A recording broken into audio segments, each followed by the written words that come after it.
म्हणजे साधारण 2008ला मी एक स्वप्न पाहिलं होतं की आपलं स्वतःचं काहीतरी एक शोरूम झालं पाहिजे, डिटेलिंगचं शोरूम. एक गाडी काम केलं की तुला 50 रुपये देईल. मला तेच विचारायचं की समजा आता 99च्या टायमाला तुमचं शिक्षण झालेलं होतं, चांगलं फार्मसीचं शिक्षण झालेलं होतं, मग आता एवढं सगळं शिक्षण घेतल्यानंतर कार पॉलिश करायसाठी जाणं, याच्याबद्दल तुम्हाला थोडंसं हे नाही वाटलं का? त्या काळात मी लोकांना सॅलरी 27 लाख रुपये मंथली देत होतो आणि तो व्यवसाय 1 कोटीवरून 6 लाखावरती आला.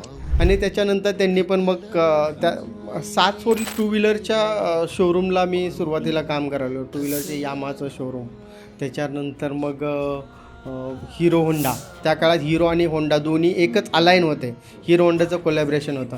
मला हिरो होंडामध्ये खूप ब्रेक थ्रू चांगले मिळाले. 2010मध्ये तर अगदी म्हणजे डीलरशिपच्या एक खूप मोठा ब्रेक थ्रू मिळाला. त्याच्यामध्ये मी टोयोटासारख्या चांगल्या ब्रँडमध्ये पण मला काम करायला मिळालं.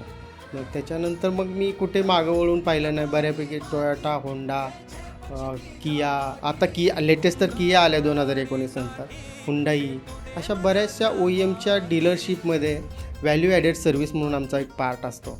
त्याच्यामध्ये काम करण्याची संधी मिळाली. आपल्या ज्या काही चुका होत्या त्या चुकांमधून आपण कसं पुढं गेलं पाहिजे ह्याचं माझ्या बायकोचं फार मोठं मला सपोर्ट मिळाला. बरं, मला एक सांगा की आता जसं अर्निंगचा विषय आपण काढला, एक साधारण माणूस या बिझनेसमध्ये किती पैसे कमवू शकतो? तुम्ही असं कधी समजायचं कारण नाही की बाहेरचा ब्रँड आहे आणि परदेशी प्रोडक्ट आला तरच प्रोडक्ट चांगला आणि इंडियन प्रोडक्ट काही चांगला नसतो, असं काही समजायचं कारण नाही आहे.